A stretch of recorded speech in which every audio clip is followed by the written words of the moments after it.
All right. Hey, what time is it? It's TOYCON TV time. Welcome to the weekend. This is your weekly catch up with the local toy and collectibles community and fandoms that love everything pop culture. This is our way to keep the TOYCON community together despite our being kept physically apart. And we hope that you're all safe and healthy on this wonderful last weekend of September. This is TOYCON TV streaming to you live on TOYCON PH on both Facebook and YouTube. And welcome to episode 27. Yes, we are coming along quite a ways. All right, this is a special weekend because this entire week, actually, uh, we celebrated a very special commemoration in last Tuesday. That would be the 22nd of September. We actually celebrated Hobbit Day. All right, and that passed was well held in commemoration of Tolkien, J.R.R. Tolkien, of course, the esteemed English author and scholar, John Roland or Ronald Reuel Tolkien. All right, who is of course better known as J.R.R. Tolkien, the author behind the epic fantasy novels The Lord of the Rings. So this week it's going to be a very special episode to celebrate everything about The Lord of the Rings. Of course, this book came out in the 50s. Actually, it was first published in 1954. Um, but there were several, I guess, precursors to it. The Hobbit, which was a children's story, was published much earlier in 1937. And this actually gave way to a bigger body of work, which developed into three epic novels, The Lord of the Rings, which, fast forward to several years, we all know and love as the epic movie trilogy. The first Lord of the Rings trilogy, which came out in the years 2001 to 2000.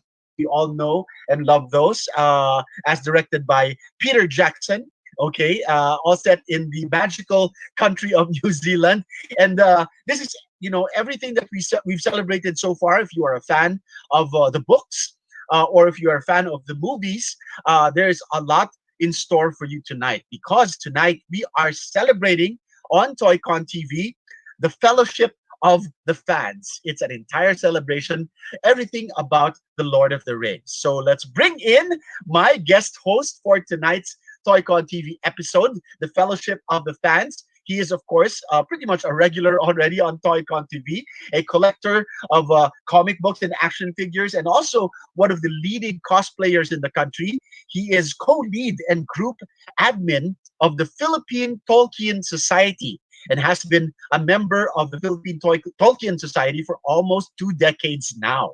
So you can follow him on Instagram. I am Flash, and his Facebook page, Flash Quick Change. Please welcome back on the show, Mr. Flash Glenmarc Antonio. Ed. Hello, everyone.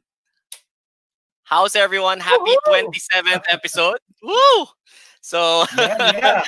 thank you so much, TOYCON TV, for having me again. I am very excited to celebrate this very important date, this very important week. In fact, for a lot of Tolkien fans, we are celebrating the tail end of Tolkien Week, which also includes the Hobbit Day, which we celebrated last Tuesday. And So I this am is the so thing, excited.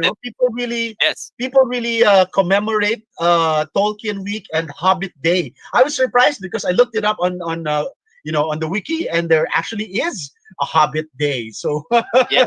well, I guess Happy So Hobbit Day. Uh, that's the birthday. That's the joint birthday of Bilbo and Frodo Baggins, and of wow, course, the day wow. before it is actually the original publication date of the Hobbit.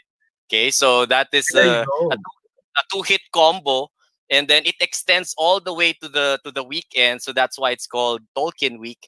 And here in the Philippines, we have one of the, I guess we can say, eldest, oldest, most established. I don't know which adjective you'd like to use. Fan organizations, fan groups, which Yeah. we have. The Philippine Tolkien Society, of which I am a part of for the past almost 2 decades, and I am so happy to bring in some of Wow. my friends and co-members and co-leads, in fact, from the Philippine Tolkien Society. So, Cholo, I would like to introduce our first guest for tonight. She has been she's one of the younger members, I think, of the Philippine Tolkien Society, and she is actually a big fan, wherein she gets to use different types of media to show her love for Tolkien. She writes fan art. Nice. She draws fan art. She writes some Tolkien based fan fiction, and she also Fan fiction. ascribes Tolkien's poems into music. Ladies and gentlemen, Miss Anna Wow. Tongco. Woo! Hi, everyone. Nice to Hi see all of Anna. you. Thank you so much for having me. Wow. Hi Really Anna. Nice excited to setup. be here. Nice T-shirt. That T-shirt is the Philippine Tolkien Society logo. Yes. I am so happy Oh, to see it on a wow. shirt. I don't have that. And thank you so much. Ah, I'll be putting you on standby Sure. as I introduce our next guest. Ladies welcome to and the show, Anna. gentlemen, welcome to the show, Anna. And now I'm going to introduce our second guest, which is basically one of our foremost collectors here in the Philippines. I've met him online, about close to 15. 18 years ago, I guess, over at the original Let's See forums, which has since transitioned into the Wow. PTK, the Pinoy Toy Collector. Shoutouts to Sir Dan Castro, the Pinoy Toy Yeah. Collector forums. His handle, para dun sa mga, for those who are not so familiar about his code name or his handle online, he is known as Frodo. Ladies and gentlemen, Pichon Garcia. Nice. Hello. Good evening. Thank you for having me. Ooh, hi, Pichon. I'm Nice pretty man excited. bun. Yeah. All right. This is a very nice hairstyle. Parang you look like I know. an elf. Very I'm clean. ready to go to battle. Oo. Nice. Thank you so much, Pichon. Pichon, I really have to give credit to Pichon for holding on to his Lord of the Rings collection, because they are actually a dwindling breed of Lord of the Rings collectors, because as you know, medyo lay low ng konti ang Lord of the Rings now. So collecting Lord of the Rings is quite a challenge nowadays when there are no new merchandise coming out as much as before, diba? Back in the early 2000s. So good kudos to you. Actually, there's the only thing that's out yata now is only the 1/6 scale. Actually, Yes. Right. Asmus So, by Asmus. the Asmus, Asmus, and Asmus, right. it's very hard to get local distribution for the Lord of the Rings, or anything Tolkien based, the Hobbit, whatever. But later That when may change again, no? That may change again soon. Oh With yeah, something very that will soon. be revealed later Yeah. on. Well, Oh, actually, I'm excited for that. actually, I think Diamond Select is actually releasing a set of figures now. Yes, they are. Yeah, they are. Based on the Lord of the Rings or the Hobbit. Yes. Lord of the Rings. Lord of the Rings. That's nice. Lord of Nice. the Rings. All right. Yeah. So at least we have that, and then Funko Yeah. also has. But course. you know what? I will reserve our toy talk, especially for TOYCON TV later.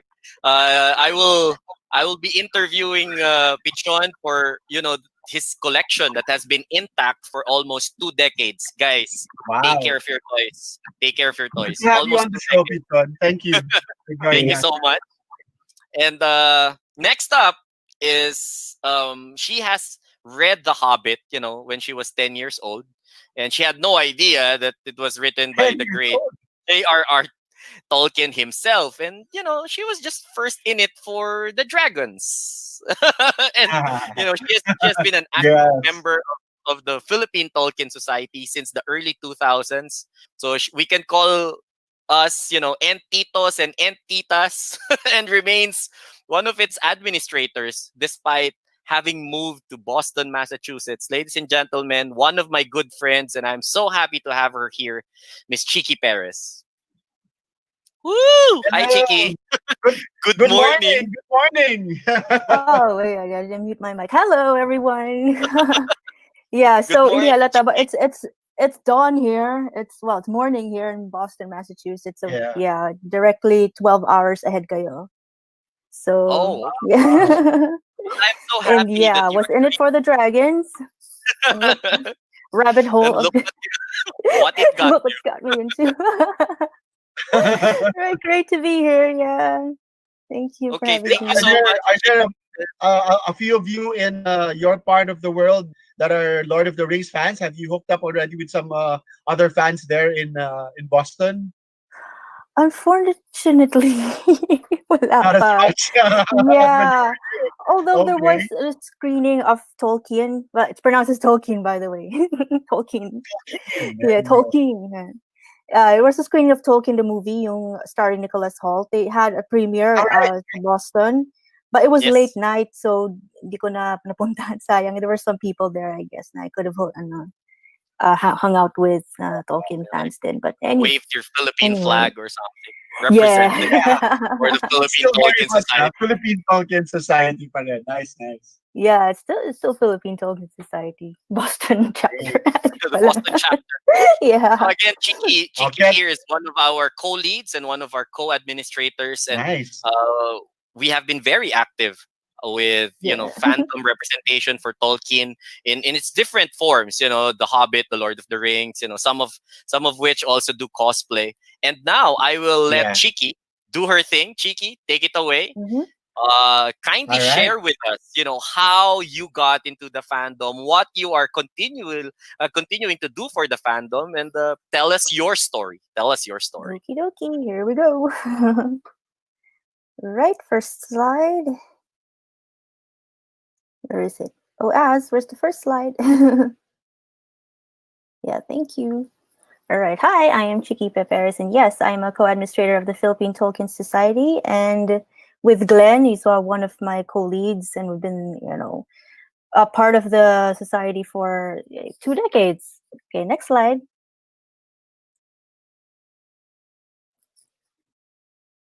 Right. So, when did I become a ringer? So, I think ringer was the term they gave to a Lord of the Rings fans or Tolkien fans in general. And way back, I think it was Dominic Monaghan who did the documentary. But anyway, so I first read The Hobbit at a young age, around 10 to 11 years old. Actually, I borrowed it here to the States when it was on a summer vacation, and one of the local libraries had it, and I was looking for books to read, and I just happened to see The Hobbit there, and I read the blurb and I said, "Oh, it has a dragon. Okay, I'm gonna read it." And I didn't know it was from Tolkien. Like years later, I noticed that.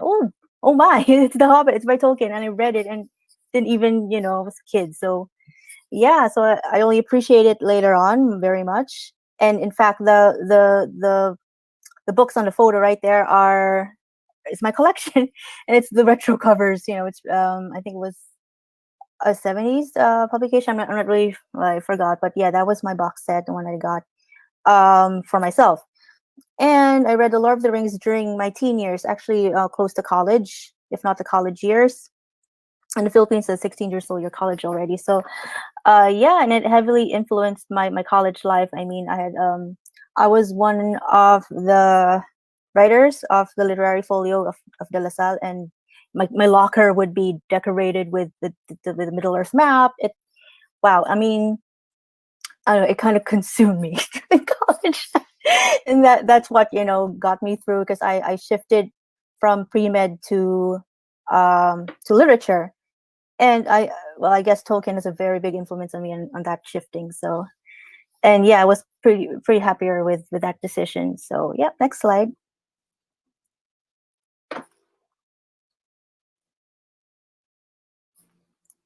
Next slide, ads. Great, thanks.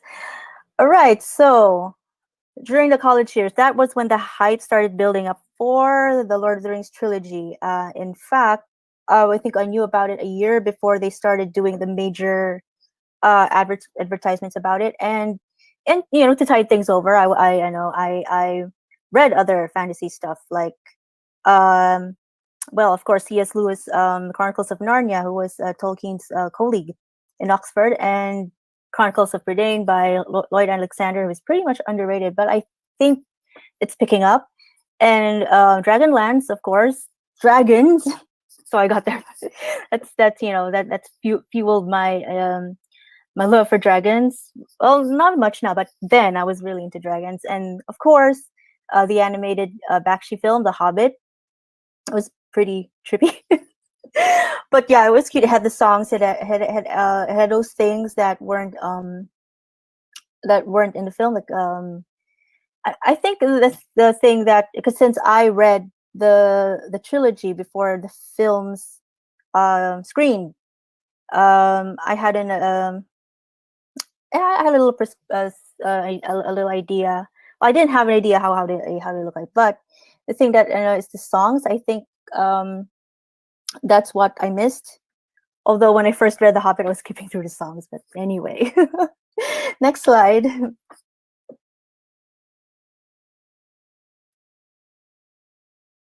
Okay, so let's go to the let's get down to business. Okay, the Philippine Tolkien Society. So during my college years, there really wasn't, I mean, internet was new. There really wasn't a community that I knew about who was into Tolkien. And I was so I was pretty really ecstatic when I saw there was a society, Philippine Tolkien Society, who was also hyped for the movie. And yeah, this was actually, I was already lurking around before the movie came out, but when the movie came out, that's when everyone started pouring in. And I think it was founded as early as the 2000s, 2000, 2001, by professors, university professors, because pretty much you have access to Lord of the Rings if in your school library. It wasn't really that mainstream then. In fact, it was pretty much unheard of during that time. And most of its active members began in a forum called the Council of Elrond, an international online platform, around 2003. I think that was when we were all active in that forum. And yeah, Council of Elrond, it really brings back memories. That's what brought us together, and that's where we found out that there was the Philippine Tolkien Society as a Yahoo groups back then. And now we actually have a Facebook and all that. And you can actually look for us on Facebook. Just type in the Philippine Tolkien Society, and it's right there. And yeah, it has members from all walks of life. And I was initially one of the younger members back then. Time has passed, so one of the older ones now. But the older members don't cast into the fire. Okay, next slide, Az.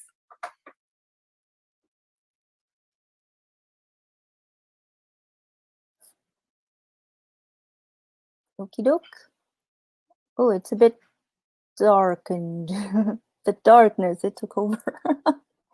Anyway, so of course, once we met each other online, we'd want to meet with each other in person. So that's when we gather, and it's called Entmoots, but we call it Moots for short. And yeah, we was there to socialize. And during that time, the films were a big hit.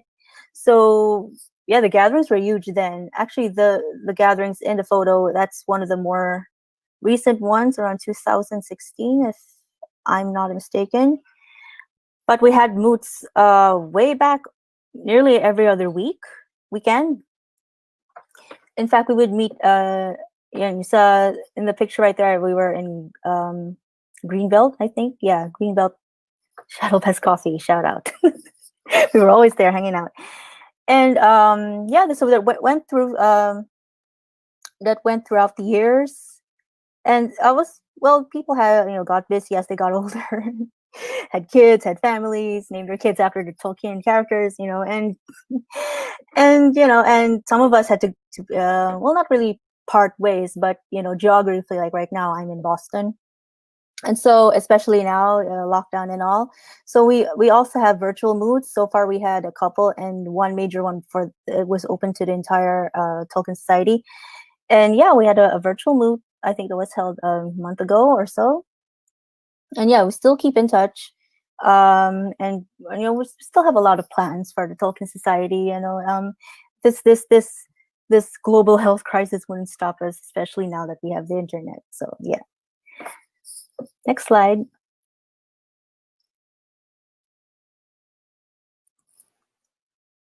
Okie dokie. So one of as a Tolkien Society, one of the Philippine Tolkien Society, one of the major activities, projects that we did during the early 2000s was for New Worlds Alliance. And for those who don't know what New Worlds Alliance is, it's basically a gathering of fandoms, and they showcase those fandoms in a series of activities, weekend-long activities. And we were in charge of the second one.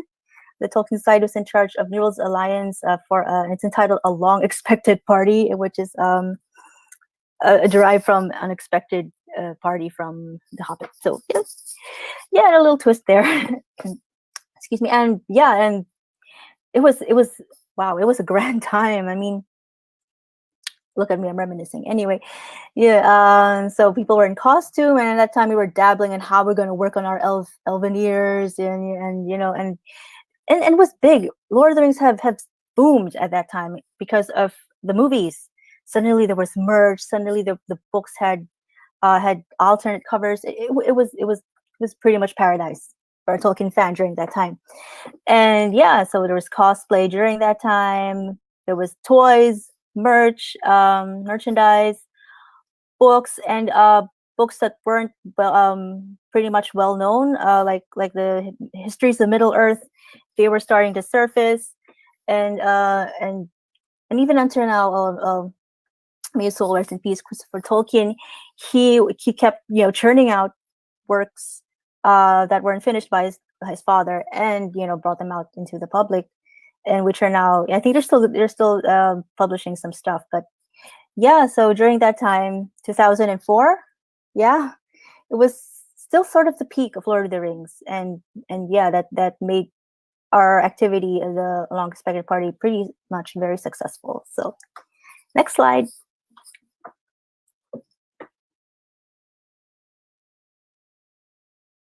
Okay, so as a group, of course, we couldn't miss the premieres. It could pretty much see how dorky we are, and we didn't care. We were geeks, and we owned it. All right, so yeah, so we did block screenings of Two Towers and Return of the King. I think what's more prominent was Return of the King. That's when most members started pouring in, and yeah, of course, we were there in costume. I think one of the dorks went there in costume, but who cares, right? We had fun, and yeah, and was yeah, and during at that time, just a little side note, during that time, a local show called Encantadia was also pretty popular, and a lot of us were mistaken for Encantadia characters. So we didn't mind a bit. We just knew that it's Tolkien, and eventually people will catch up. So, and people did catch on, which is cool. So yeah, next slide.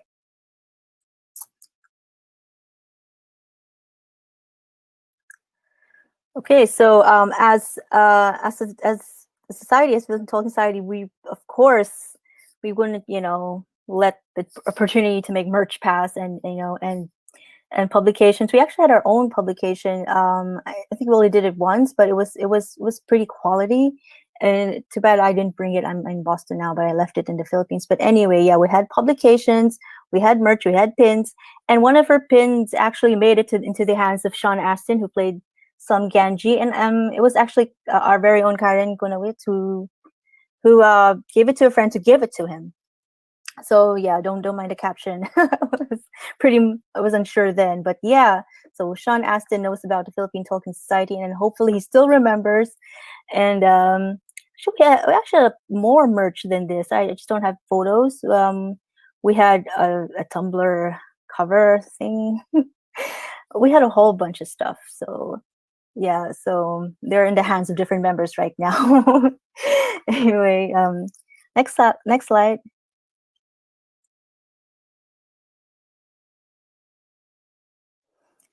And yeah, of course, the fandom isn't just for ourselves. We wanted to share it to others, so we also had our activities, raging way back like 2005, around that time when we started, reaching out to the public about our fandom. And it was so glad it was people had open arms with this kind of geekery. And even the casual fans knew who Gandalf was. It was pretty awesome. Anyway, so it was during that time of 2005, 2006, we did storytelling for kids. And one of the photos there, we were even in costume, and we were reading The Hobbit to the kids, and it was pretty cool. Kids were paying attention, so that was it's like, oh, it's fantasy, it's a boring old man. No, we were pretty glad that the kids enjoyed it. And yeah, we were also invited to TV features like Matanglawin. I think that was, well, it was in the 2015, around that time. Anyway, yeah, or 14, because that was when The Hobbit was big. The movie of The Hobbits were big, and and we were so glad that Tolkien was being revived, brought in the forefront again through The Hobbit. So yeah, we were invited once more to TV guestings, but so far we just have the Matanglawin, which is a major one. And yeah, came in costume, celebrated with the other fans. In fact, I think we shared the TV spot with Star Wars, but anyway, we're so glad that Tolkien still got attention then, because we were sort of bummed that it would eventually trickle away. But yeah, thanks to The Hobbit revival. So there. And yeah, although I wasn't in the Philippines anymore, during Manila International Book Fair, yeah, I think that was a year ago, 2 years ago. They had a Lord of the Rings fandom, a Tolkien fandom segment of activities, and yeah, there was an Elvish workshop. You could sign in for it online, and then all other lectures. There were different, different topics. Well, I wasn't there, so I'm pretty sure what happened. But I think the big hit was the Elvish workshop, basic Elvish by one of our resident Elvish speakers, teachers. His name is Vicente Velasco. But yeah, it was one of the bigger workshops that we held, which had a good attendance. It wasn't there, so right. Anyway, next slide, please.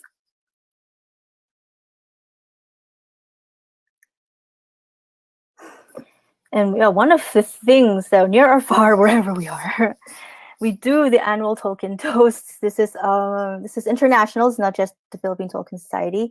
So every year on Tolkien's birth anniversary, which is January 3, and was born in 1892. So we would, I'll read it from here. On January 3 every year, Tolkien fans over the world raise a mug glass goblet of their beverage of choice and say, "Professor," to commemorate his birthday. So that's just it. We would hold a mug and say, "Professor," and take a photo, take a picture, and us, as geeks that we are, we would compile the photos and, post them there in our groups. It's just to show, our love, our appreciation all through the years, of the man who started it all, Professor Tolkien, who, by the way, there are clips of him in YouTube. Just look for, his videos of him talking. He's a very charming. He looked very charming, and one of the things, one of the things, if I could go back in time, I would want to talk to Professor Tolkien in person. So, yeah. Anyway, next slide.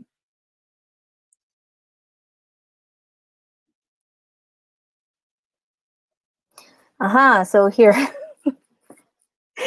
here are my geeky stuff. Well, actually, since I moved to Boston, most of my stuff were left in Manila, sadly. But I did take some pictures of them, like the Hobbit illustrated version by Alan Lee, and the Two Towers and the Return of the King merch that came with the extended edition DVDs. Yep, it was DVDs then.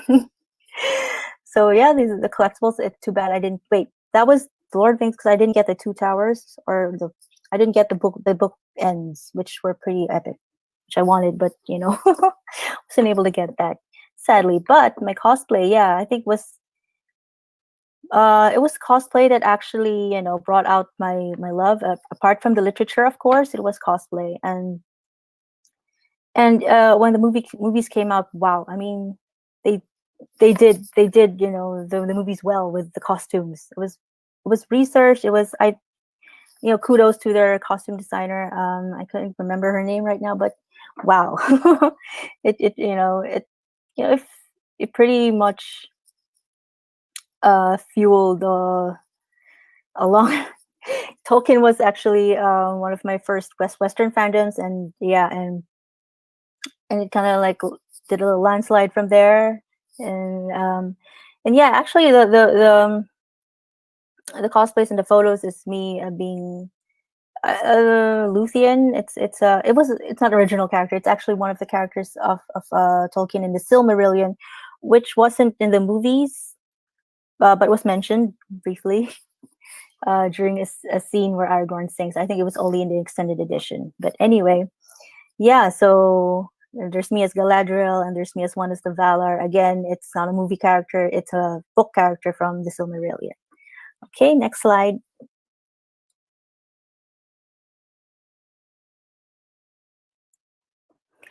Right, so we had waited 10 years for the Hobbit trilogy, right after the original Lord of the Rings trilogy.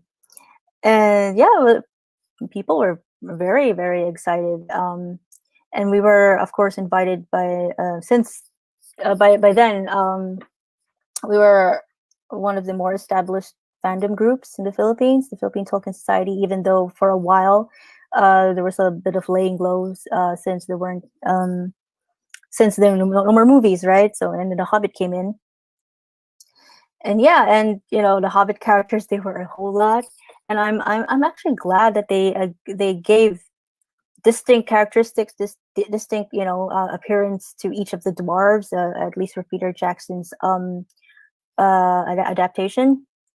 Just a whole lot of characters, and of course, it's all dwarves. Most of it are dwarves, even though the title's called The Hobbit. It's called The Hobbit, Dwarves, and a Wizard. And yeah, and it's us. It's us right there. I think we almost had a whole cast of characters there. The Fellowship of Dwarves, and I would. I actually cosplayed as a dwarf. Yes, a bearded dwarf, and look for me there. And yeah, I was dressed as Bofur. He had a funny hat, and I really loved his personality. So yeah, so I picked Bofur as the dwarf I chose to cosplay. And yeah, the thing about Lord of the Rings, I mean, people love the elves, hobbits, of course. That's Tolkien's favorite race. And then there were the dwarves, which were I think were underappreciated until then. And yeah, I think dwarves had their own majesty to them. So I'm well, despite the shortcomings of the movie, I'm glad that the movie brought that out, for people to appreciate. Okay, next slide.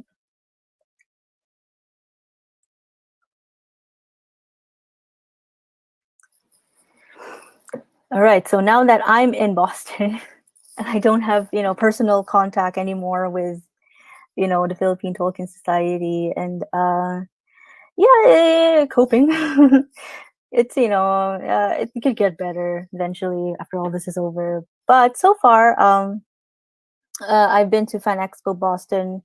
There really wasn't much of a Tolkien presence there, obviously, because ever since The Hobbit, there really wasn't much going on yet. And I actually went there in my Rohan shirt, the horse, the grand horse, Rohan.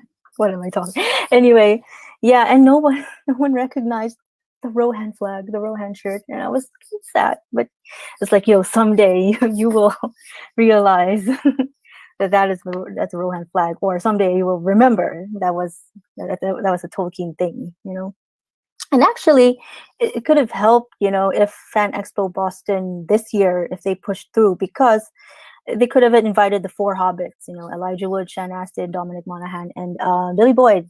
They should have come to Boston if not for all the cons were canceled this year. All cons across the board were canceled this year because of the Rona, the beer virus, as we call it. So yeah, because there's a beer called Corona right here. Anyway, so yeah, sayang. Such a shame, really. Could have been great, could have been fun. And of course, the movie Tolkien, starring Nicholas Hoult and Lily Collins, was shown here. In fact, Boston had a premiere supposedly for fans, but it moved to early night to late night, so I could no longer attend it. So it was just a shame again. I should have, but late night in Boston, it's not and well, who knows in the future, especially. Well, there was supposed to be a big reveal, but now it's in my presentation. So here we are. Yeah, there's I think Amazon Prime is gonna, rebuild the world again. Not rebuild the world again, because we have a lot of material to fall back on. But yeah, there's going to be a series, and that's what I'm actually looking forward to, because it's going to be another big revival, I hope. So that map right there is a teaser map, which they showed on the website of Amazon Prime, or, which got people all hyped. And since then, I would say it was patiently waiting, especially now since a lot of productions are on hold. People are playing it by ear. But yeah, I think a recent article came out that it was one of the the actress who plays Galadriel, young Galadriel. Spoilers, if it's not spoiler anyway. Just told people that it's gonna be big. I'm actually overwhelmed by that's what she said. I was overwhelmed by the production value of it. It's gonna be big. So yeah, manage expectations. I'm gonna manage mine, because since Tolkien Estate, I'm not pretty sure what their stance is on it right now, since Christopher Tolkien passed away, bless his soul. So yeah, we're sitting tight and see where will this will take the fandom, hopefully to bigger heights again. Okay. All right. So last slide.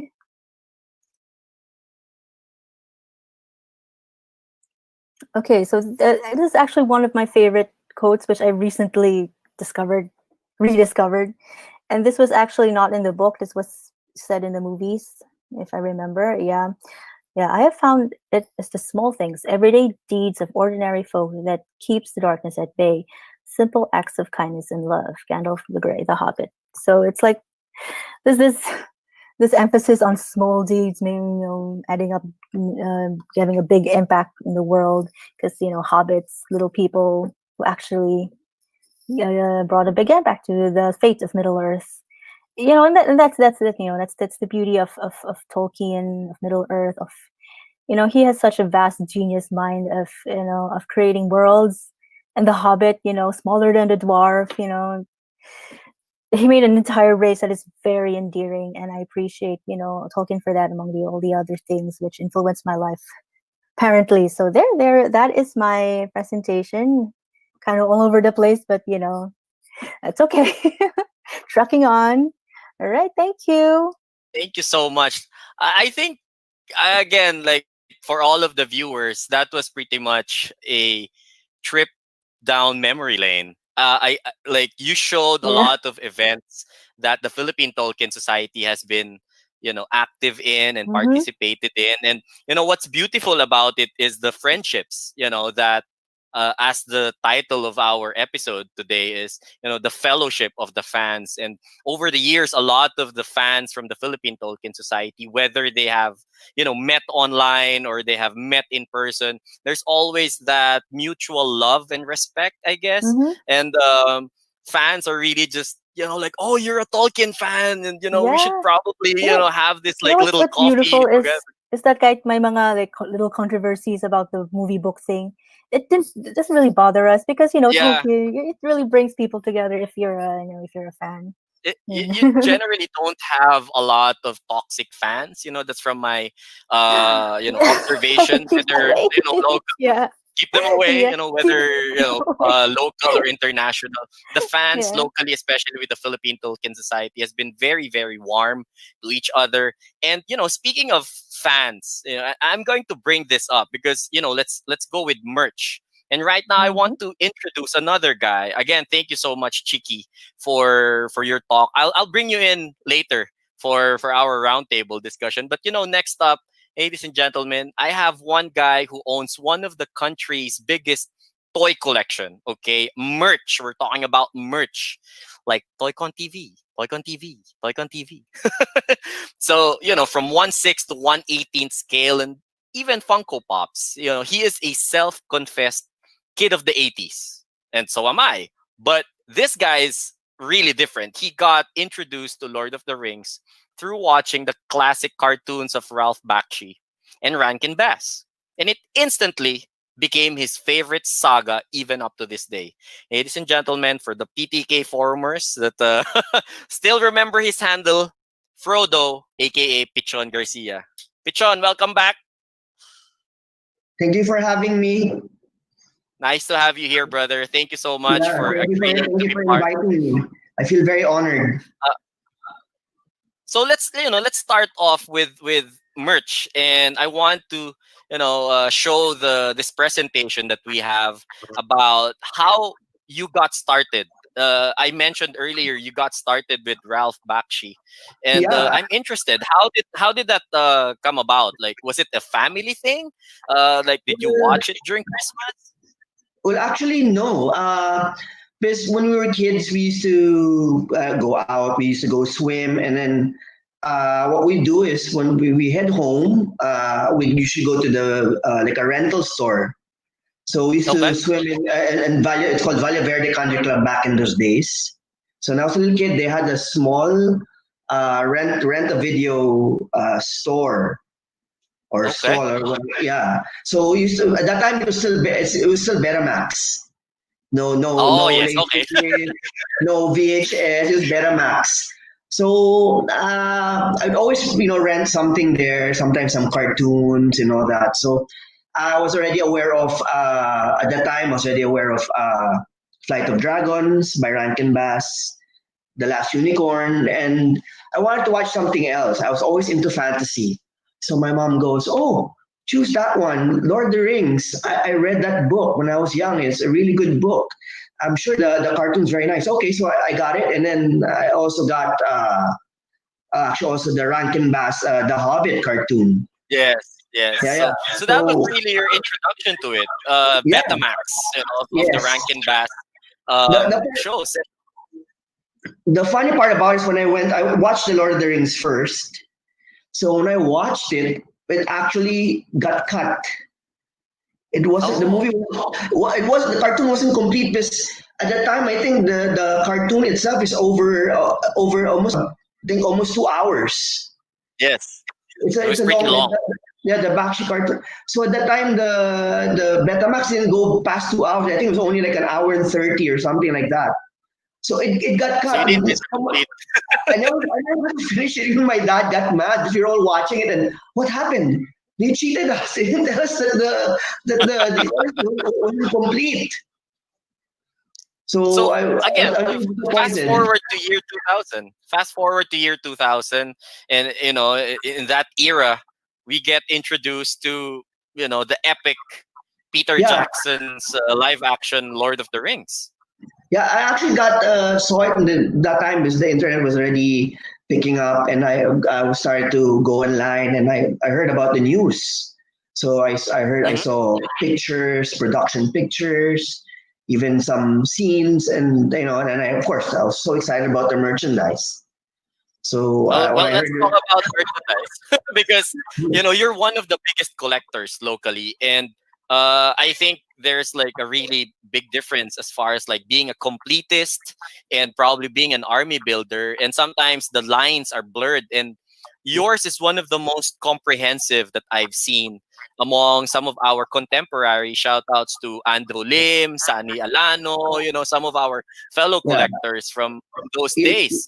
Uh, Go ahead. Tell me your story. well, as much as I wanted to get all, I mean, do an army build, I just didn't have that much budget at the time because I was still on an allowance. I was just also just really out of college, and I wanted to get all the characters. So what I did was I just tried to get like maybe one or two of each character at the time, and then I just went everywhere looking for it because at the time there were certain places that everything was wiped out. So I actually literally had to drag some of my friends to actually, go to go to a mall somewhere in Marikina or really far, or sometimes even the province to check the SM malls if they had it there, and then some of them actually found certain pieces for me. Now tell me about this piece, Pichon. I think is this one of your favorite characters? Is this one of your favorite action figures, or it's a different version that I should be looking at? Actually, there are actually there are actually several versions of this. Okay. So for each movie they re-released this set. Oh, So this is okay. the one on top. The green is when the Lord of the Rings came out, the first movie, Okay. and then they actually have about three other versions of this. Later on, I Oh, think I see. later on for the Two Towers, they came out actually with a release with all cloth. They all had their elven cloth. So Mm, if you look at here, most of them have their, they call this, it's in plastic. yeah. So It's they rubber capes, rubber rubber cloaks or something. capes, yeah. So they actually came out with one which is they were all wearing cloth capes. Okay. So The Lorien cloaks. yes, yeah, the Lothlorien cloak. So those things were actually that was pretty rare. The Two Towers Oh, I version see. was pretty rare, and then they actually released. See the one below is the Return of the King edition. So there's actually, if you look at the both, there's actually not much. The only difference here in the Return of the King, Gandalf has a different head sculpt compared to Oh, okay. he has a different head sculpt compared to the they call this to the The fellowship one. fellowship. Yes, and then And actually they all of these mint. yes, they're all sealed. I never opened any of the ones I got, so I just kept them Wow. sealed. Because I don't know. I had bad experiences in the past where I opened my toys, I would display them, and then every time I come home, my toys are either sitting down or they're posts somewhere, or Played some of them, with. some of them, Played with. yeah, or some of them would be, they call that, broken. And then I think when I asked my maid in the house, they said that they bumped it and it made a nosedive, or what another maid told me that, oh, it looks so cool, I wanted to fool around with it. So that's why Oh, I I see. tried to keep everything sealed. And sometimes when I was out for school, my dad would take my little brother, into the room and let him play with my toys. Okay. So Well, you know, in terms of your collection, like right now, would you consider it like, in a completist point of view? Like, do you have a percentage? Like, I have like 95% or 90% uh, of every known release from the Toy Biz era. I think I have about 85, about That's 85%. still pretty high. That's still pretty Yeah, high, considering there yeah, really isn't a lot released locally. yeah. I mean, in terms of the the Toy Biz Yes, yes, releases. the Toy Biz Toy releases. Biz. Yes, in terms of the characters, I think I have about 80 to 85%. Because Wow. the rest are all repacks. Ah, Most of yes. the characters. There's actually like a Frodo and Sam. If you actually, they were released they came with the boat. Yeah. Yeah. So they actually released those two figures in, let's say, without the boat, in a, they call that, and the Two Towers release. So that's pretty rare, and actually that's also quite expensive nowadays. And there's also several pieces I'm also still trying to track down. Have you ever heard of the Cave Troll? The Yeah. Cave Troll? Yeah, Cave yeah. Troll. We have a Cave Yes. Troll. We have a Cave Troll. Yeah. So there were two versions of that. So there was one that everybody knows as the Fellowship release, but it was just an open box. Yeah. So So yeah, it's exposed. Exposed. it's exposed. Yeah. So the common thing that people encountered with that was the rubber would degrade because it was Yeah. exposed, it would get damaged. So Yeah. technically, the mechanisms would be exposed. So they actually released a Two Towers version where it's sealed. So you So that don't was get to play around with it, or it doesn't get it damaged when it's doesn't displayed get in the damaged. stores. So that was actually very sought after also, because of course everybody would want their cave trolls intact. Right. And Yeah. So like later I will be like showing more of your yeah. collection. But I want to ask you, I mean, like almost every collector gets asked, okay, like out of the entire stuff in your stash, in your house or whatever, what's your favorite cap? What's your favorite sneaker? What's your favorite comic book? So in terms of your collection, Pichon, what's your favorite item? I think this one. This one. It still is Oh, we need my to have a favorite. bigger look at that. How do we do that? Yeah. There. Yeah. Oh, tell me about it. Tell me about it. Tell Well, our viewers about it. well, it's considered like a chase. I'm not sure if it's Yes. considered a chase. This is called the Twilight Frodo. So of course, as you can see, it's in the ring packaging, and then it was released in the Two Towers line. I love So it. yeah, so this is supposed to be when Frodo puts on his ring, right? Yes, it's the translucent, Yeah. finish, so you Yes. can see through him, and then you have the eye, right behind him, like in In the the back. Yeah. Compared to the other releases, like you said, it has the Eye of Sauron. Compared to the usual releases, it has the map of Middle Earth in the back. map of Middle Earth. Yeah, And this is the Eye of Sauron, and then if you look at it, well, it's kind of faded by now. You see him putting on the ring. the ring. Yes, And the gold ring. if you don't mind me asking, this is pretty much like 15 years old right now, right? I mean, I'm Yeah. guessing probably 2005, 2006, almost 15 years. Yeah, about 15 or yeah. Wow. And what else do you have? I mean, like, there's also like any other item that you like. Yeah, well, this is also quite rare at one point. This is PJ. the yeah. Okay, here. Yeah. So So for our viewers, tell them about that item. well, this is actually quite rare. Actually, initially, if you look at the pack of the nine that Mhm. you showed earlier, he first came out as an extra, and I think it was the came out in The Hobbit box set. no, the Return of the King. A So it Return of was the King. yeah, it was a 9 pack, and he was packaged there. So that's what they actually.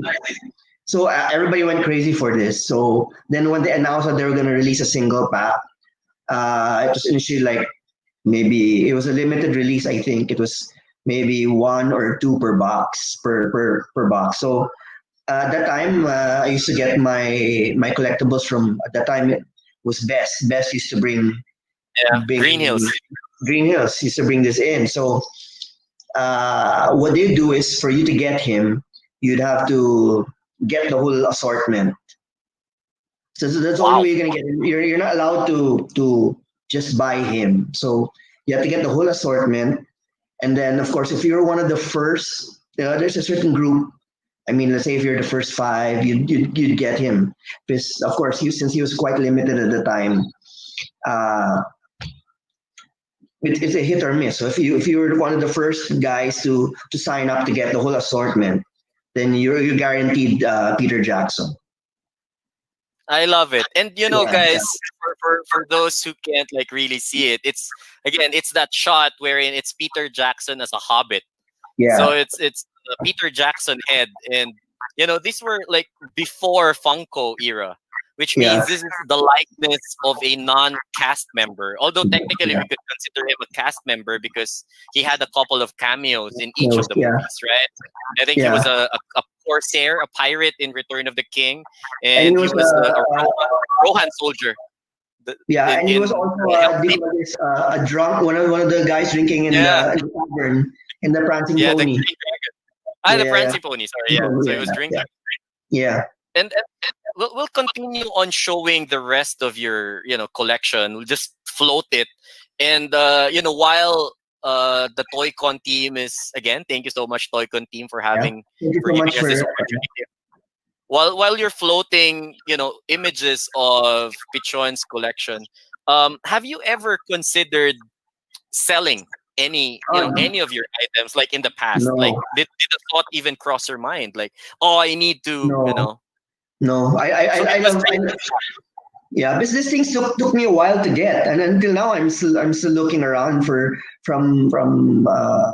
certain pieces, especially is for there the any I mean, like, speaking of other pieces, is there any like a grail for you that you oh still yeah, haven't added to your collection? oh wow, the Knickerbacker Oh, okay, figure. okay. Have you heard of those? Those were Was that a set? Was that a set? those were the figures released for the original Bakshi Okay, uh, cartoon. but those were sold as a set or like individuals? Individually. Oh, okay. So you have to track them down. Yeah, these are old. Probably. These are like late 70s to Yeah, 70s old. So yes. that would be harder. Yeah, and And those are like I mean you have those are really awesome. those are really for display in Yeah, your man just cave. saying, Like would have a special place with the it's one of those DVD. things that you tell your wife how much you bought it for. You'd be homeless. You'd be sleeping out maybe. You'd be divorced. There will be a lot of explaining to do, young man. But Yes. I want to see more of your Golden State, collection. you go. But You'll be living with Gollum. have you considered our army building? A lot of our viewers from the different toy groups, I think there's also like Middle Earth Philippines, shout out to them, and the Pinoy LOTR collectors, that group also. Yeah. Do you keep like just one of each, and with the repacks, of course, there's I try. I mean, the problem is it's so costly trying to get all of them. You know what I mean? Especially Yes. now that they're hard to track. And actually, back in the day when at the height of the movies, the army builders were the ones that were more expensive, especially Agree. the Pro Elven Archer, Yeah. the two pack between the Berserker Urukai and another Elven Archer is Yes. also That was yeah, from very Elsie. expensive. I think that set at the time cost me about over $2,000 just to get Yeah. the two pack, and $2,000 I have to and at the time that $2,000 was already a lot. I mean, Yeah. And then I can imagine I have like 8 of those. I have 8 of the Elven Archers. And I have to sell the Urukai, Yeah. just to recoup my costs. So I still have my Helm's Deep. And I also have my own like mini shrine of, Legolas action figures. But yours is really just super comprehensive. I mean, like you can see right now you have different box sets. You even got them like after the movie. After Return of the King, the post-movie releases. Some. Uh-huh. What the thing actually was actually I feel bad about was the Twilight Frodo was very expensive. At the time, it cost even in the US, it went as high as $400 at one point. So I can only imagine how expensive it is, like in 2020 onwards. now, no. The funny part is it went down. It went really down. I mean, it took me a while to find one. I mean, I found one in the store. It cost me like about $4,000 at the time, and that's really a lot of money then. That I ate Skyflakes for I don't know for a month. I guess but. It cost me $4,000, and then I think maybe after a year later, they released him in several multi-packs. If you look at there, one of I the see. But you still have the single pack, which is like, packaging wise, if you're going to keep it mint, that's still like the best this is the one best. out there. Yeah, it's the best one. But I mean, of course, if you say that how you know what I mean, how repacking really devaluates it. Because at the time, it's going for I think it cost me like $4,000 in some other places. Where even in certain stores was going for 8 to 10,000. Wow. Yeah, and later on, Toy Biz decides, let's release it in a 3-pack, or let's release it in a 4-pack, or let's release it in the blister pack, and that's it. You know what I mean? It killed it. But you know what? What I love about the collection is that, these Toy Biz figures, if you keep them boxed or even if you keep them loose, it still has that evergreen feel. Like it stands the test of time. Like if you place them on the shelf, it's really like eye catching. The likeness to the actor is really good. It's in good scale. It's 6-inch. Yes. It's big enough for you to appreciate, and it's not small enough to to just break or whatever. And I love your collection. I really appreciate sharing this with us. My last question for you is, before we go to the next guest, is have you considered putting this up in like everything together, like a shrine, like a special corner of your house? I actually have a room for my collection. So Okay. I actually have like a corner for all my Lord of the Rings. But of course they're all pretty much all lined up there. Oh, okay. So, I have my well, own hopefully in little- the future my you can spot. show a picture. Yeah. You can show a picture of video. Yeah, unfortunately my toy room has gotten so filled up with with other collectibles that that But I'm pretty sure this one is a special place in your heart. yeah. And then, well, like also, I was pretty excited also about the Hobbit when it came out. But Yeah. of course, by the time the Hobbit came out, Toy Biz already was no longer had the license. At the time they were actually starting to go down. And then, of course, later on, I just announced that Bridge Direct would be releasing the figures out. At the beginning, I was pretty excited because they would release both I think 1/18 scale and a 6-inch scale. Yeah.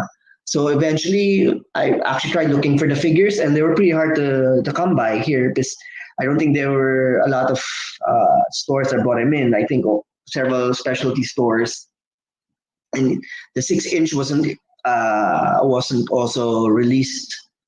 I think they released more of the 1/18. I think more was a little bit easier to find. Yeah, So plus of but course it was easier to like this, store.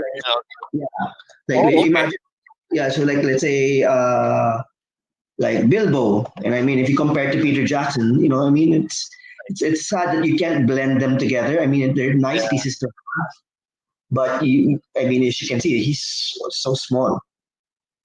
They're really off scale. They're really off scale. I mean, like if we're talking about like scaling, how small hobbits are. This is like really a small hobbit.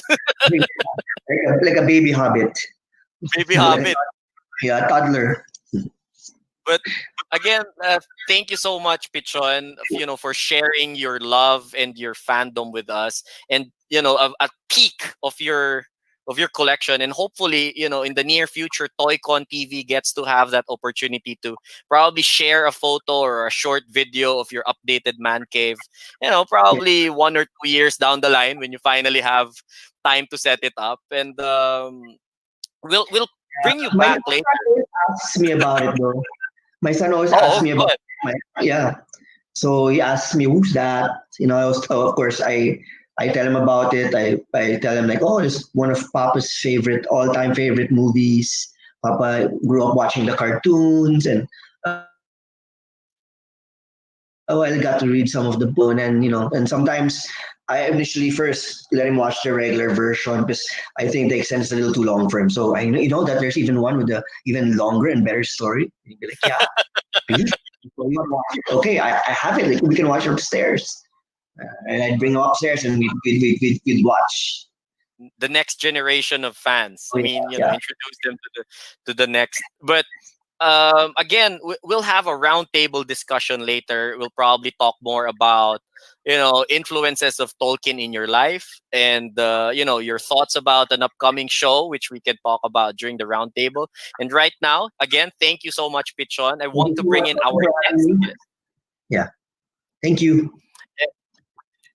And our third guest is she first encountered the Lord of the Rings at the age of 11. And there's a trend, a lot of these fans, if you noticed, Chiqui was introduced to it when she was 10. Pichon was introduced to it when he was really young with Betamax, out for the Ralph Bakshi films and Rankin Bass. And our next guest, she got introduced to Lord of the Rings when she was 11. And it has been including it in her life in small ways ever since, including writing in Elvish in her work memos. Talk about bringing fandom into corporate culture, with work. And she has been a member of the Philippine Tolkien Society for nearly 17 years. But I think she has like Elvish blood. I don't know, she doesn't look, she aged with the TPTS. Ladies and gentlemen, Miss Anna Tongco. Hi, Anna. Hi, thank you so much for the intro. Again, that shirt I love.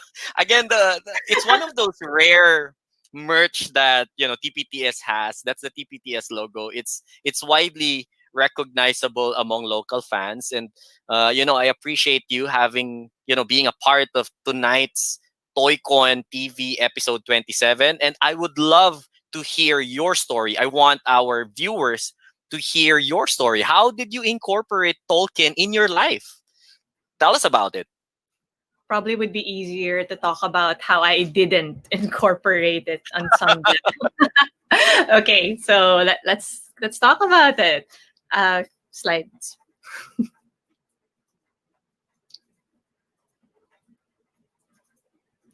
Okay. All right. So honestly, I just kind of put the tagline of "in the middle of Middle Earth" because in a lot of the things that I would do, I would really incorporate Tolkien into it, whether I was aware of it or not. So, and it also goes without saying, the first time that I created a blog on Blogspot, because that was still a thing, that was the title of my blog. Thankfully defunct already. Please don't go looking for it. So, next slide.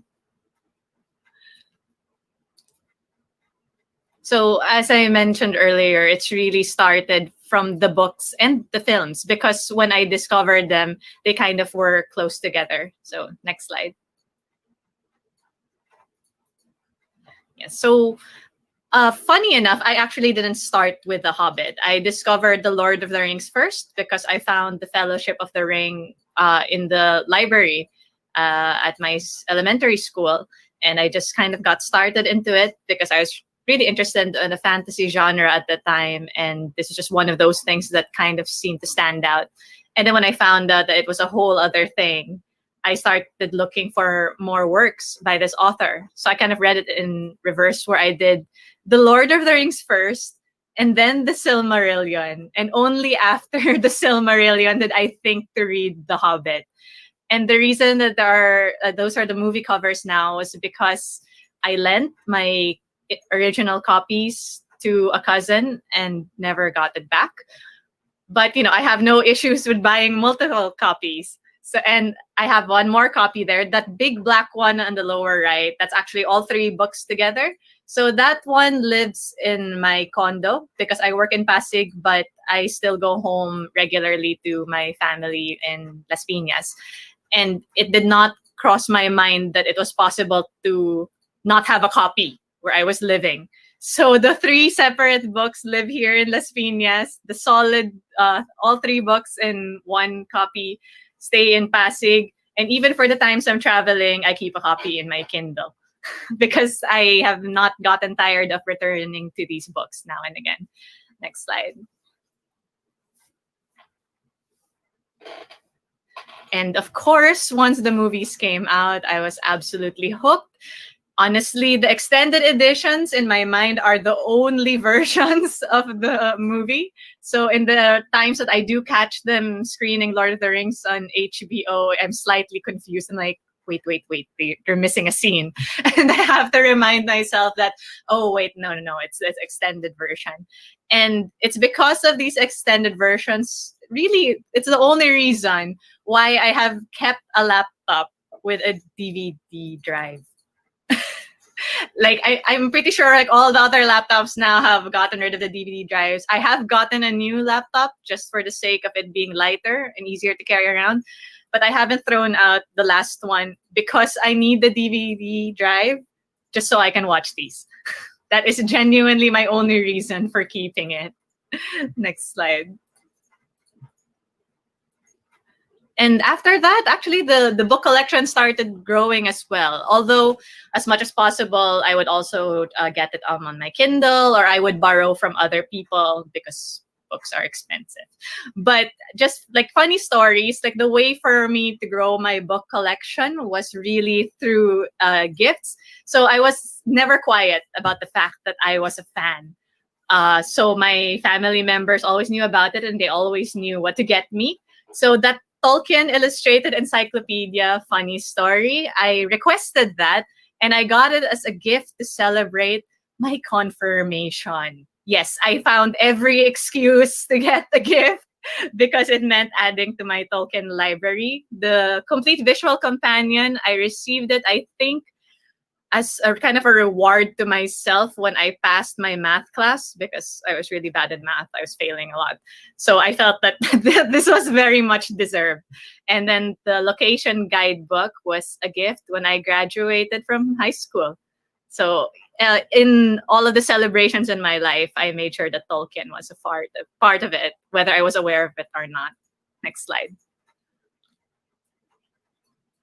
Merch. And, because sometimes books aren't enough. So next. My merch collection is nowhere near as extensive as anybody else. In fact, my little area back here is quite small. But definitely the first time I found out that there was a board game, I really saved up my money and paid for half of it because it was too expensive for me to afford it on a grade 7 first year high school salary. But I made sure that I really wanted to get it because the game pieces were so cute and it really allowed you to do the whole journey. And even now that I don't have anyone to play with it, I still keep it just because it's really interesting stuff to play with, and it's art. I consider it art on its own. And I also invested in a pillow. That pillow has followed me everywhere because ever since high school, I've been staying in a dormitory. So I've gotten used to living away from my family a lot. But that pillow would go with me everywhere.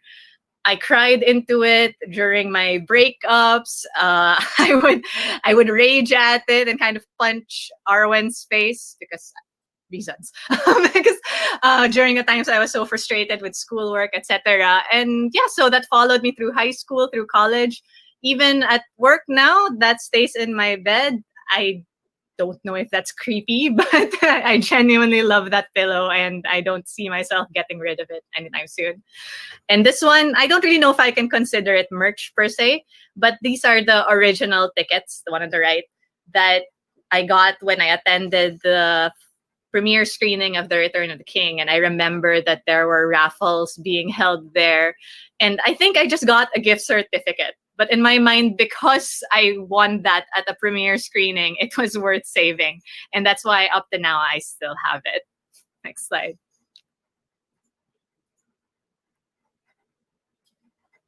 And eventually, the thing that I found myself collecting a lot of were postcards. So this is just a small sampling. Some of these I asked my relatives abroad to buy for me. Others I would very, very occasionally see in some hobby shops. I think you can tell there's a trend on my favorite character towards the right. So I kept all of those. They are still all in their plastic sleeves. And I don't think I'll take them out, but yeah, they've been keeping me company for the past 15 years or so. Because I don't know if people send postcards anymore. Next slide. And of course, because this is like one of the most beautiful thing about the fandom, I mean, it's literally in the title, rings, jewelry. So I made it a point as well to get, of course, the most striking jewelry in the trilogy, as well as actually my favorite motif is the leaves of Lorien, which is why I have two of them, as well as the white tree of Gondor. And even when I go to work, one of those is a pin, the leaf, and that lives on my backpack, and then the other one kind of, I sometimes pin it to my lapel, and nobody really notices, but I wear it before I go to big meetings, and somehow that gives me a boost. I feel like I give better presentations when I'm wearing it, etc. And I think that's the other reason that I enjoyed keeping jewelry, because it's so small, it's so subtle, but you can feel it on you the whole time, and you feel that, you know, this thing that you really enjoy is there with you. Next slide. And yes, when my family mentioned that they were planning a family vacation trip to Australia, I'm like, we have to go to New Zealand. I think I begged them and promised them really high grades if they would allow us to do a detour to New Zealand, which they thankfully did. And it was basically me trying not to freak out every 100 meters and failing anyway. Next slide.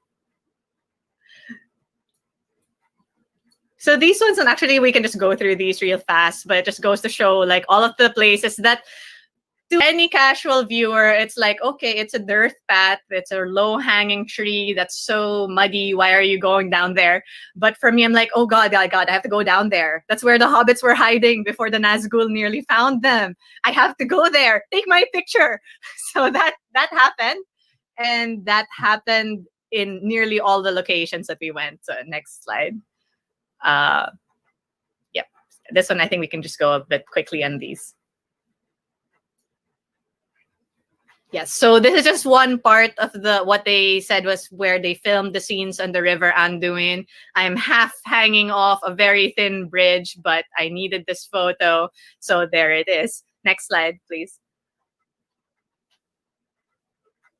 And of course, they're in the middle of Wellington. It was insane that it was in the middle of the city, but when I saw it, I instantly recognized, oh God, this is the scene where they mustered the Rohirrim and all of them met here before riding to Gondor. It's in that cliff there behind me. So of course, I was also going slightly insane. Next. And of course, unfortunately, I didn't get to go to all of the locations. I wish I did. But I made it a point that I had to visit the Weta workshop because I have such a huge amount of respect for the studio that really brought it to life. So we were able to visit that. Next slide. And at this point, forgive me that the photos are fuzzy.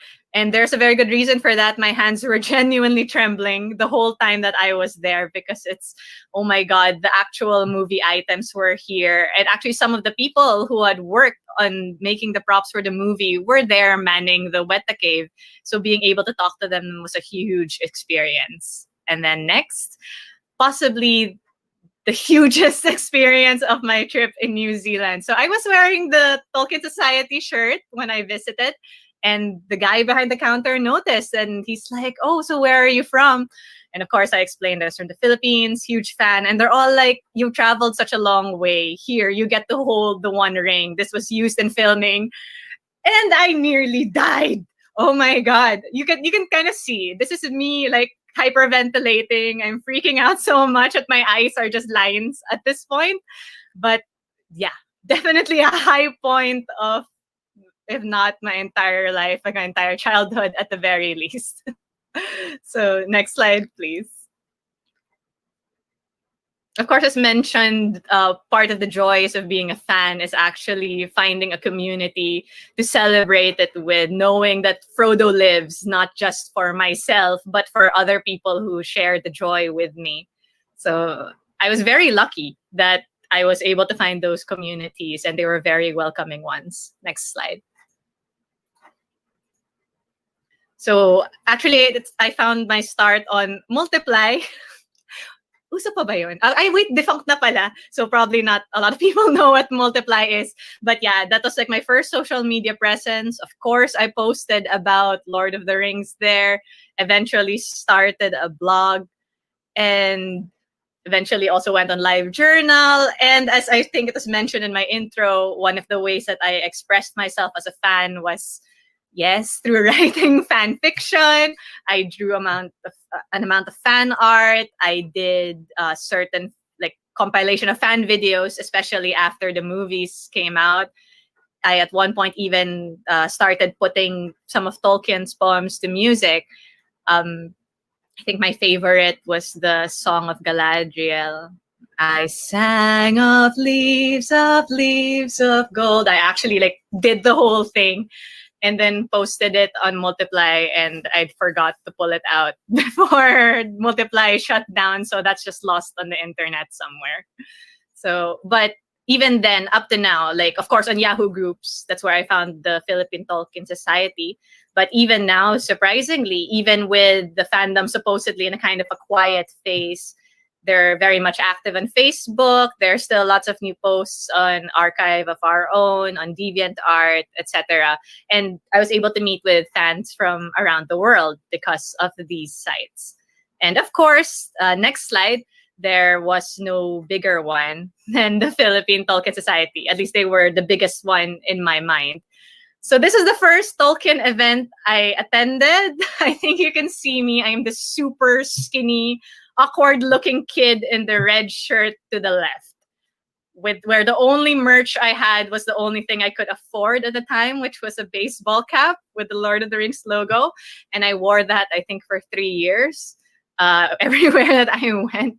But yes, this is where I first learned that there was a society. I signed up immediately because I didn't seem to have an issue letting minors come in and join. And I was so thankful that they did. So next slide.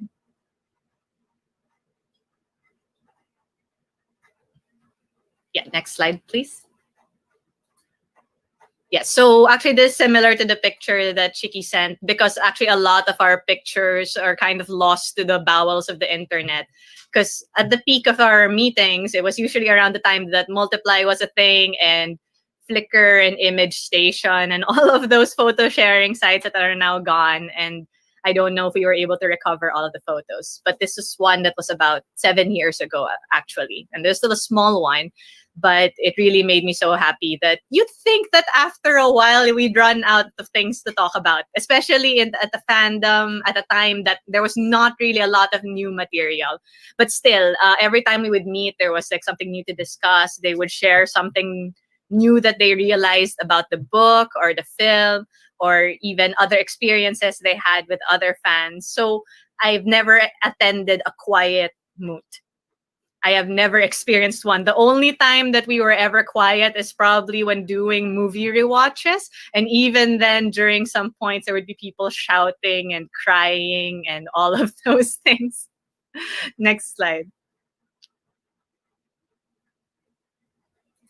And it really just like also made me really happy that, again, during slightly more quote unquote mainstream events like the Manila International Book Fair, the Philippine Tolkien Society was present there as well. So I actually attended to learn Elvish, even though at the time I had long been using and writing in Elvish. But it was just such a delight, because seeing like new young fans who had never seen the movie in movie theaters, because HBO was now a thing, streaming is now a thing, but they're now very interested to join and delve into the fandom. It reminded me a lot of how I got into TPTS to start with. And of course, I couldn't say no to all of these new people who wanted to come in and join and learn more. And I really hope that there are more events that allow us to welcome in more guests. And not really guests anymore, fellow fans as well. Next slide. And through it all, this is the Red Book. This is what goes to every moot of the Philippine Tolkien Society. It's apart from an attendance sheet, it's people just kind of writing in their thoughts, highlights of the night, etc. It's always a fun time to kind of flip through the old pages and see what is going on. You can kind of still review the panic that people had when they thought that the booths weren't going to be done the day before the cons, etc. I genuinely don't know where it is now. I hope whoever is keeping it would bring it to the next moot and share it with us again, because it's wonderful not just to look back on what was done, but what we can do moving forward. Next slide. And of course, me being the fan that I am, it's not something I switch off. Even now in the quote-unquote real world, when I'm not actively interacting with the community, whether in real world or online, even when I'm not actively reading the books or watching the films, there's still an amount of fanishness that shows up in my psyche and in my personality. Next slide. So this is just an example of one of my notebooks that I carried around in college. So I learned how to write in Elvish because of the Philippine Tolkien Society. So yes, Master Rashbold, Mr. Vicente Velasco, he taught us how to write, and I've never forgotten it. So even in between like my to-do lists on what homework to submit, yeah, it says there, submit homework, change bed sheets, and then above it is just me writing it in Elvish. And it's a habit that I've maintained all the way through high school, college, and now even work. Next slide. Thankfully, no one ever really asks what I'm writing. I think they just figure that it's like some sort of doodle. But yeah, anyway. So anyway, go back to the next slide. Yeah. Even now, like for example, in my login at work, part of my password is my name in Elvish. Wow, susubukan na nila i-hack, diba? Pero that has always been something that I try to integrate. It's either my name in Elvish or a phrase that I like in Elvish. I would include that into my passwords. And then even into my email sign-offs, I blocked out my company details. They don't know how big a nerd I am. At the bottom, I have a line from Tolkien's poem Namarie. I include it there as well. And most people, again, also just don't ask. They kind of just accept that it's one of those quotable quotes that people put at the end if they want to be profound. But I genuinely like this one because it's the last line of the poem or of the song. And it just directly translates to, "You will find it to fare thee well." And I always thought it was a lovely sign off to put in an email. So why the heck not? And then next, and this is actually my last one. Next slide. Yeah. So I was supposed to get married this year, but COVID.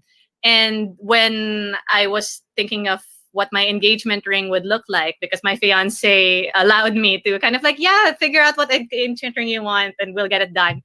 I just decided, okay, my favorite of the three elven rings is Villa, but it looks a bit chunky. And there were other alternate options of Villa. So I sent those photos to my jeweler, and yes, that is my engagement ring. It is one I wear constantly. And even there, so from every part of my life, from elementary school to my first breakups and breakdowns in high school and college, trying to figure out what to do with my life after graduation, entering the corporate world, and now about to get married, embark on a new part of my life.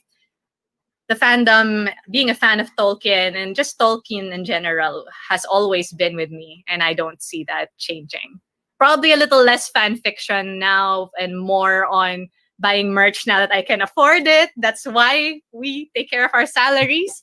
But otherwise, it's a forever thing. That's all. Thanks, guys. Cheers. Story. That was amazing. I mean, I absolutely died when I saw the one ring you were able to hold, one of those rings that was used during the filming of the movie. And one of the best parts actually there was, seeing the red book. Okay, so for Tolkien fans locally that are quite new to the ins and outs of the Philippine Tolkien Society, the red book is basically one of the oldest fan contributed manuscripts in the Philippines. A lot of different fans have written their thoughts into it, have shared pictures in it. It's basically like a scrapbook. It's like a scrapbook of fans, and it's still active with the Philippine Tolkien Society. And I just loved it that you have a photo of it in one of your slides. And gosh, there were so many. I didn't know that you were in the Rockwell event, and now I remember how skinny you looked because I was also there. And right now I want to bring in everybody, including Cholo. Guys, we need to talk about this because one of the slides that Anna showed was her visit to New Zealand, right? And so there's this one big production happening now that was announced last year, and hopefully they would continue, towards the latter part of this year. And I want to talk to you guys about Amazon's Lord of the Rings. It's a multi-season, okay? Multi-season. It's confirmed. So it's not just like a one-off, right? And they will be reshooting, some scenes. Well, actually, they will be reusing some scenes in New Zealand. I think they will also be shooting in the Shire. Let's start off with Chiqui. Chiqui, what do you think? I mean, how excited are you about this new show? Excited, I am. They had an audition. That should be able to work in New Zealand too. I don't know. Like, Yeah, so we'll I act don't know. for, I don't know we'll about at this be point artists. because it's free real estate. I don't know. Kasi, yeah, with the rights right now ng Tolkien Estate, I'm not sure anong status ngayon. So, well, if you're gonna go through the wishes talaga ni Christopher Tolkien, I don't think you're gonna get much. Pero now, I don't know. So probably, I'm still managing my expectations actually, because sometimes you get hyped so much, just bilang ay. but for sure, I mean, $1 billion. I know it's $1 billion deal. I Don't think. break our hearts. Don't break Yeah, our. it's a big Now, one. So yeah. now, Cholo, I want to bring you in right here. Cholo, for Lang the those. close up to Chiqui because I just noticed she was wearing the even star. That's Oh, yeah? lovely. That's a lovely piece Hindi of kasi jewelry. nakita yung shirt ko eh. It's like, Ganda. Yes. Oh wow, it's a whole outfit. Yeah, Yeah. And for those who don't know, Cholo's daughter is named Arwen, right? Yes, yes. Oh, the My daughter queen. was born in 2003, so we named her after the princess. So she's my Princess Arwen. She's all of The 16 elf. years old now. Grabe, no? Wow. All So, I could name were like and my pet chickens. I named I them don't know. Arendelle and Elwing. Now, now I I was just as big a fan as as Pichon. I was as heavy a toy yes. collector or a collector. I had I had pretty much all the toys, all of those box sets, all of the horse sets, all of those hard to find chase figures. I had all of those and I sold them. Grab it, Pichon. I sold them to this one reseller in Green Hills, and well, that's really one of the regrets of my toy collecting life. Selling my entire. I don't know if you have. Do you have the NECA Balrog? I used to have that. Actually, several years ago, I went to Comic Quest and they had it. They were Really, actually really. they were offering it to me for about 5,000. Yeah, it was 5,000 SRP, right, right. Yeah, Oh, but I had that. I was that big a geek also my dad before. was willing to buy it actually. I can buy it now if you want. I'm like, but the thing is the box is so badly damaged. I'm like, but how am I gonna put it in my room? The box is so bad. Yeah, but it didn't even come in a in a box with no with art deco. I mean with art on it. It was really just a big freight box. Yeah. You take it out and it's the Balrog. I had all of those talaga. It's a big regret. I regret. That's one of the regrets. I think I was like, give me a little bit more time to think about it. Then when I came back again, okay, I'll get it. And then they goes, oh, sorry, somebody already bought it. I'm like, oh. Even that box set of the Black Gate.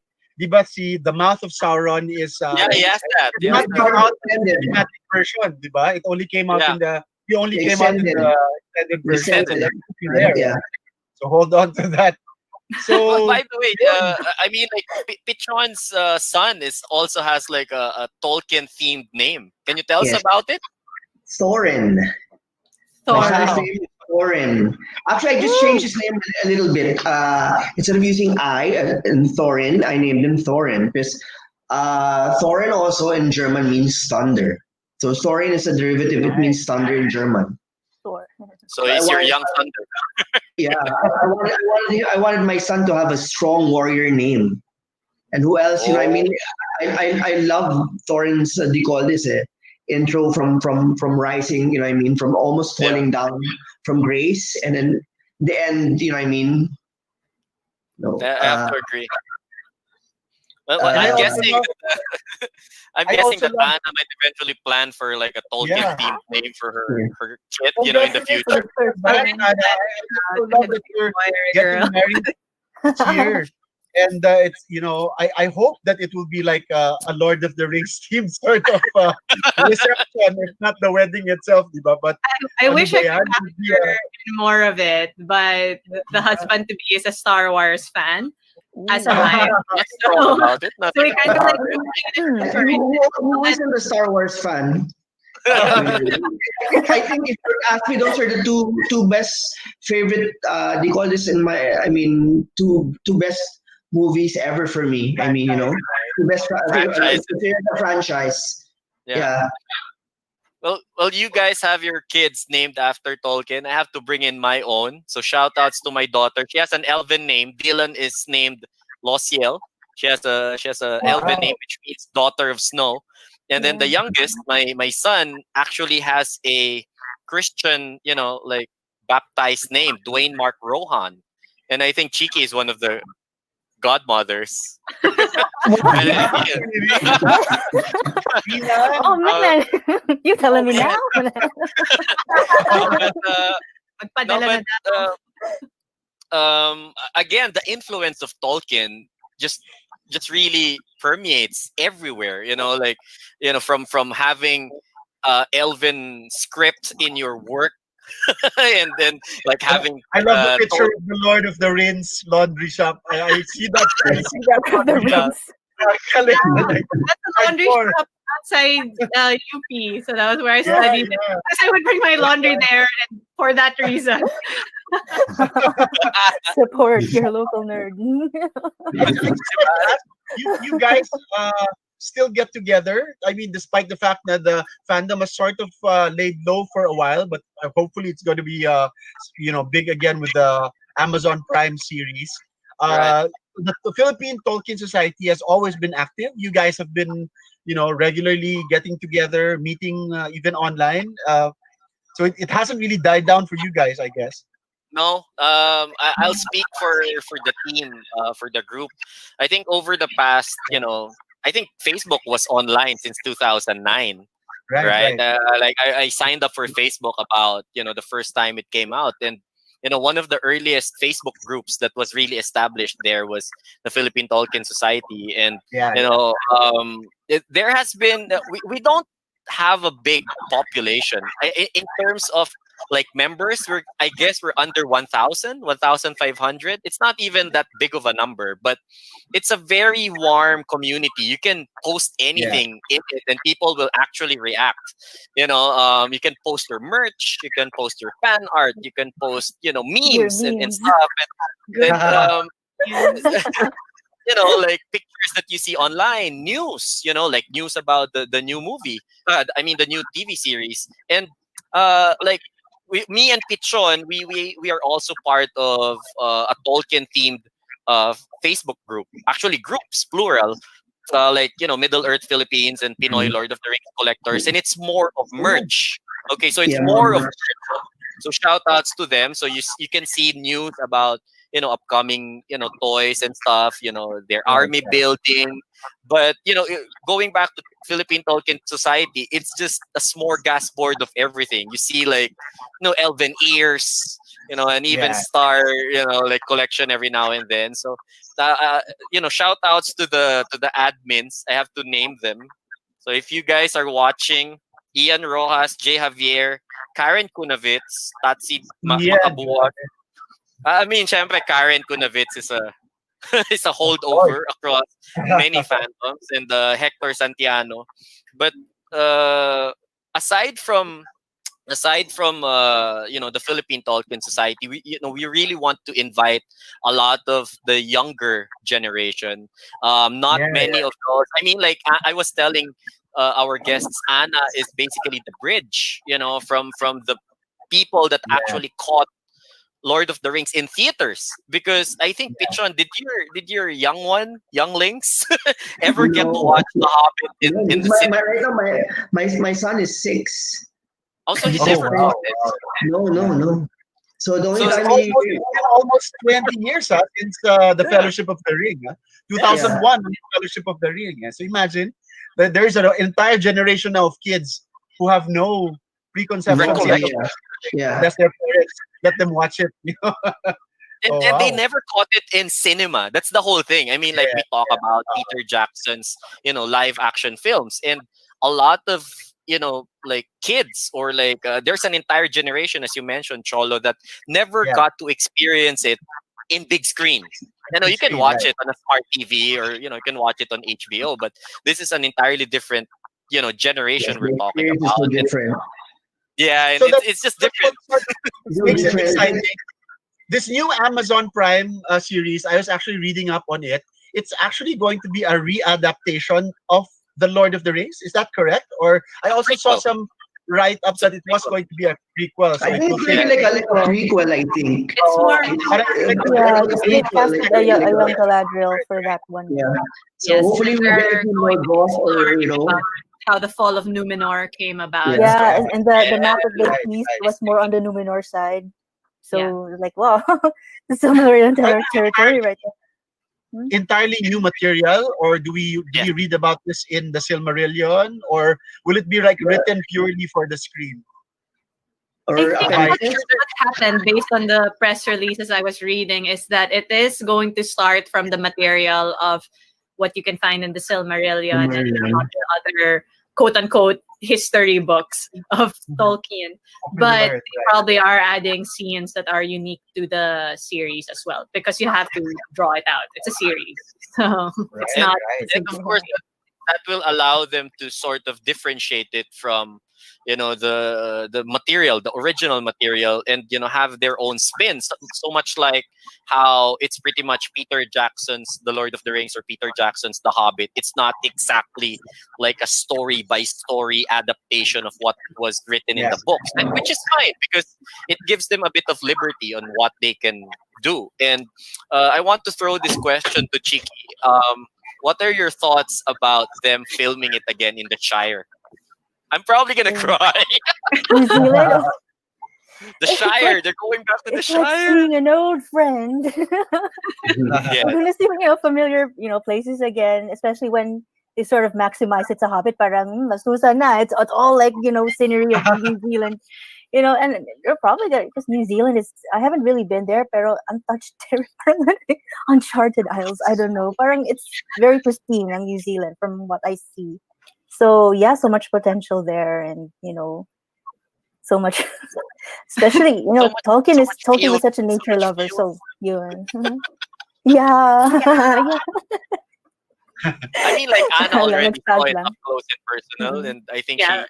she was able to not freak out, but I think she failed Barely. miserably. Oh, yeah, sure. Yeah, can I just flex though, because I have a little bit of New Zealand with me. This is the only thing that I purchased when I went to Weta. So this is the necklace that I showed earlier. So it has the white tree carved onto the stone, but the Oh, stone wow. came from the banks of where they filmed the scenes going into the west. So I was like, Yay! Oh, Oh, Love nice. it. So nice. a little piece of New Zealand and a little bit piece of the fandom, of course. So that's going to be an heirloom probably for me. yeah. I would love to But- go Ganun back. din ako My dun, ah. That's children's really, children. really nice thing to take home. And another thing to point out is that we're going to see more merch. And, like me and I hope so. Pichon that have, accumulated a lot of Toy Biz figures that have stood the test of time. I keep using that expression because it does. I mean, you can Yeah. imagine it's almost 2 decades. They're very sturdy.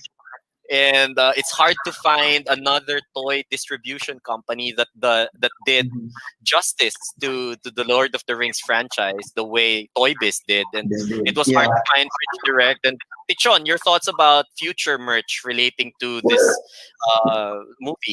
TV series? Well, I'm hoping like a good company would get it. You know what I mean? Well, I'm hoping maybe Marvel or maybe even McFarlane would do it. I think McFarlane. McFarlane would do a better job. I think with it because I think with the attention of detail that McFarlane's always put, and then of course them now improving on articulation and all that. I think it would be nice to if they would get it. I think, but I have to agree. I have to agree. I think they also got the license for the Dune franchise, Yeah. the Dune film franchise, and they did a really good job with the face scans. So I am with you with this, Pichon, about hopefully McFarlane picking up a McFarlane get license. it. Yeah. Yeah, that's a good choice actually. On a pitch that could get Yeah. Especially because the outfits are very intricate.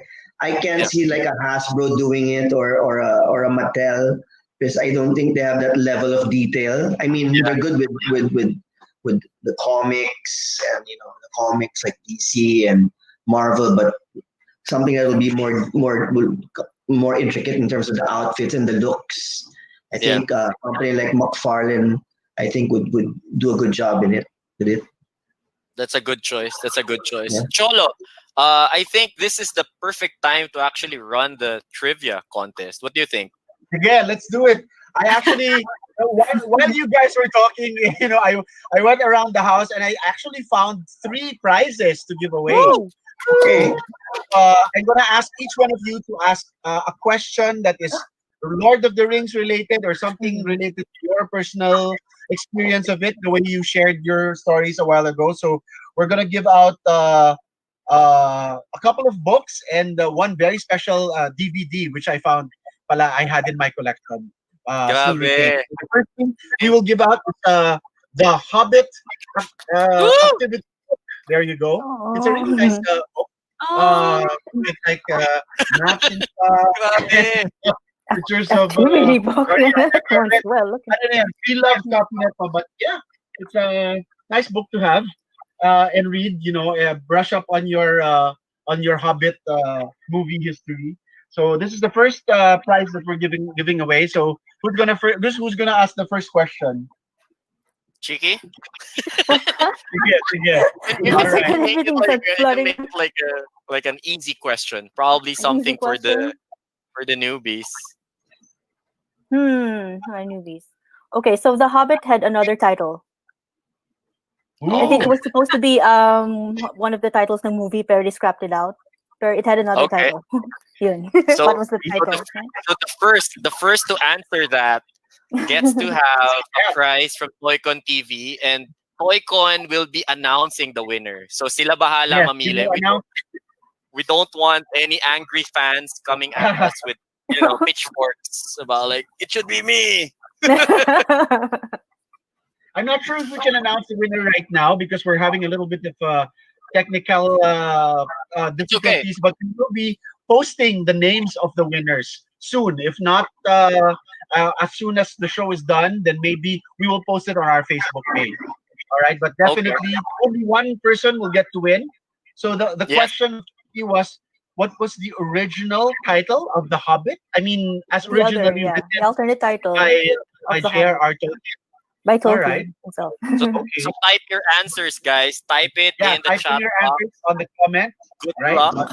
TOYCON gets to pick the winner, and we can't join. No, that's too bad. That's the downside of being a Sorry. analyst. Okay. Okay, so All right. next. Well, So- so we'll announce the winner later. But Yeah, I think we'll enough announce the time has winner later. elapsed. Maybe we can reveal the answer. Chiqui, what's the correct answer? What was the original title of The Hobbit? It's There and Back Again. Woo! They're in back. Wow. Hobbit's There Tale and- by Bilbo Baggins. So whoever got that Oh, answer okay. gets There to and bring back home a prize.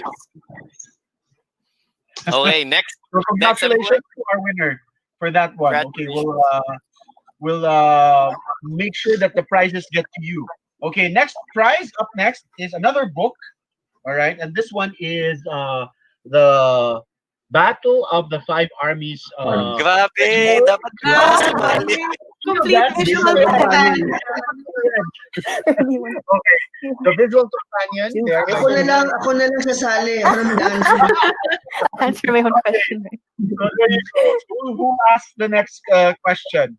There you go. Let- Let's make it another female. Anna, you can Wow. ask any Right, question. right. Can you and don't like ask them to like translate your name into Elvish or something. Baka may mag-away like that's the wrong translation or something. So all That's yours. Yeah, and they might actually hack into my account at work if they knew. Okay, trivia. It's not really trivia at this point. I think people already know. But anyway, in the Fellowship of the Ring movie, Arwen rescues Frodo and carries him across the river to Rivendell. But in the book, Arwen was not the elf to do this. So which elf was it? Hi! Oh my god. Oh my god. Yeah, it's right. Timer starts now. Okay. So All right. guys, if you know the answer, who was that elf? Who was that Yeah. elf that, in the books that helped Frodo cross the river? So you have And- a couple of seconds to type your answers. No googling, wag kayong madaya. If you know the answers, the book gets to be your prize. And we still have like 10 seconds. 10 I guess seconds Clue before is Anna can I guess reveal the answer. Obviously, it's the first novel, right? It's the Yeah. Fellowship of the Ring. Yeah, it's in the first So part.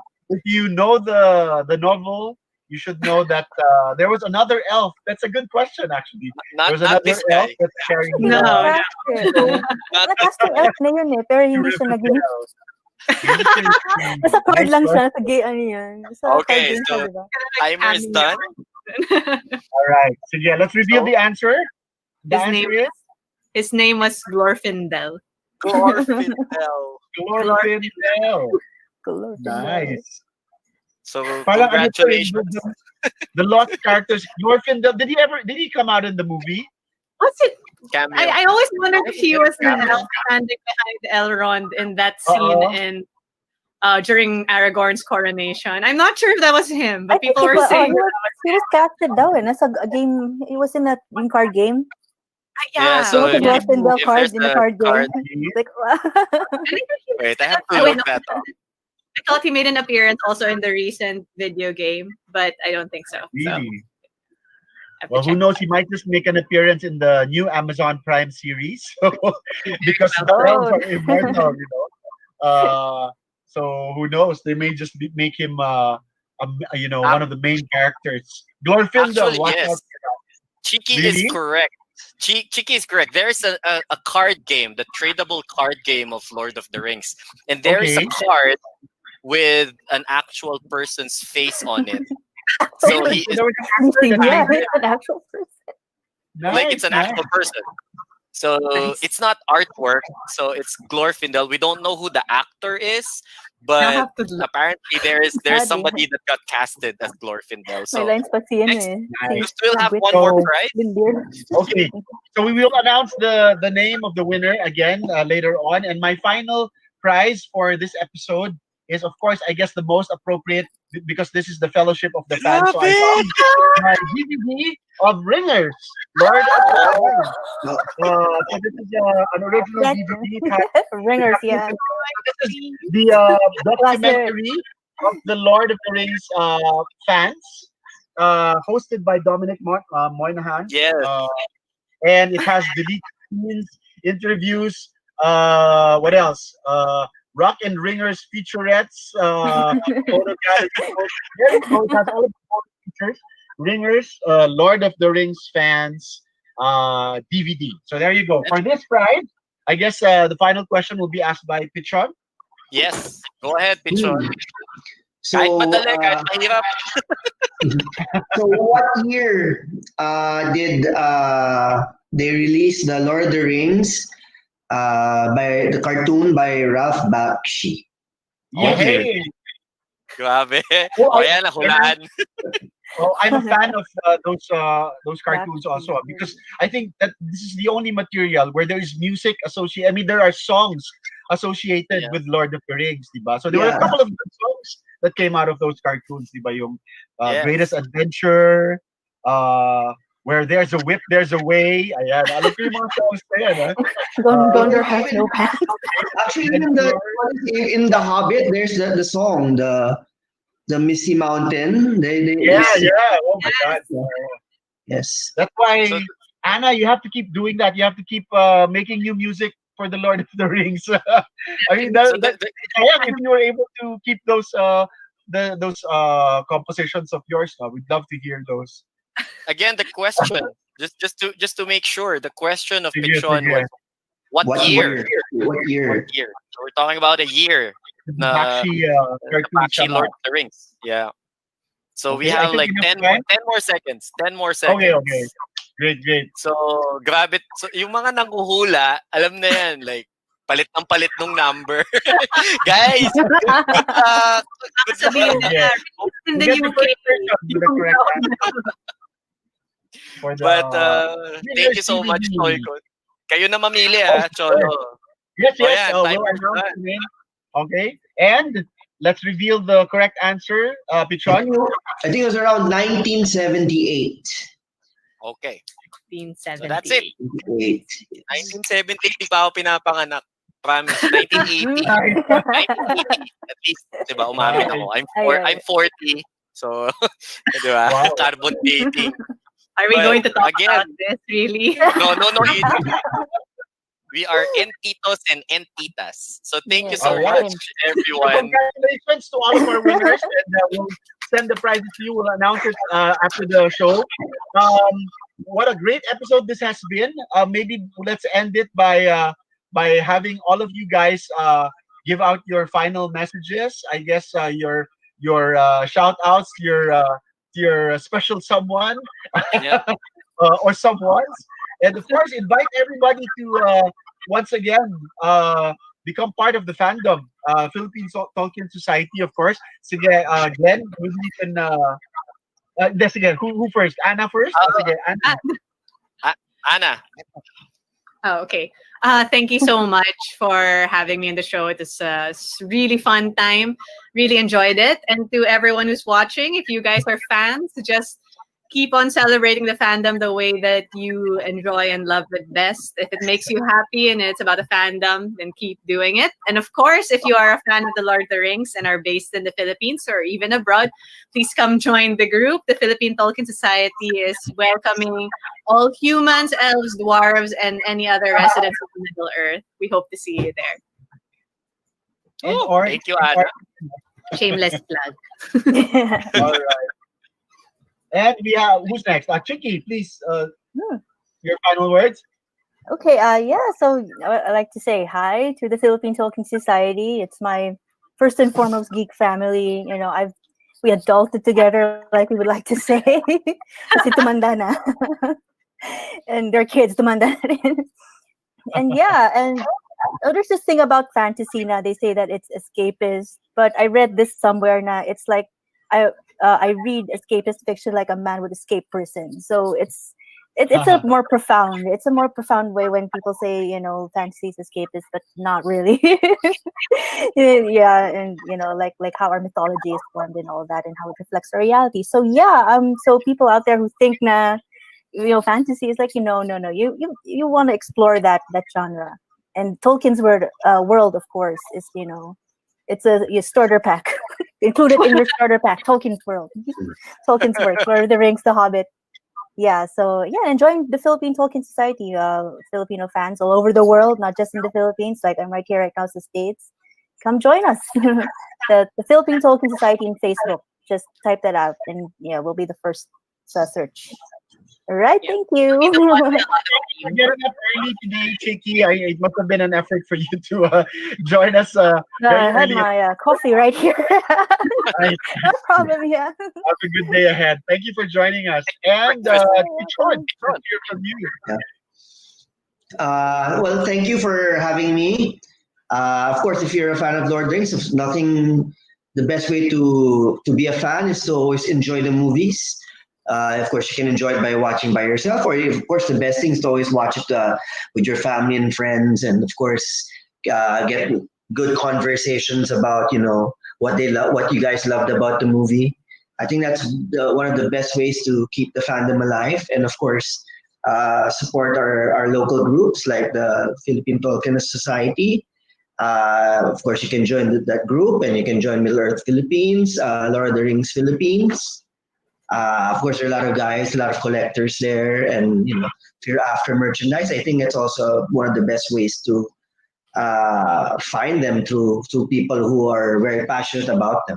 So maybe people can lead you in the right direction if you want to focus on that collection. You know, I mean, Tolkien has a very vast world, and it's for me, it's one of the things I enjoyed as a kid because it captured my imagination, and actually until now it still does. Every time I watch the movie, I'm always still at awe at it, and even just watching the cartoons. So you know, I love it. All right. Yeah. Parang before I get to you, Glenn, parang I just want to pick up on what Pichon said. Na parang keep the fandom alive. You know, back in the 70s. The Lord of the Rings was actually something revolutionary. You know, one of the things that I remember watching in this documentary was that there was a slogan, and the slogan was "Frodo lives." Parang nagkalat yun. They would find it in graffiti all over the city. You know, there was actually a subculture of people who were spreading the word. Because imagine the novels came out in the 50s. Alam ko may hindi na Gandalf for president. Underground culture say parang spreading the word now. Frodo lives. So I think that's now is the opportune time, because Lord of the Rings has always been a story of hope, of friendship, fellowship. Yes. So Yes. that's really what we sorely need now during this time of of crisis, of pandemic, of being kept physically apart.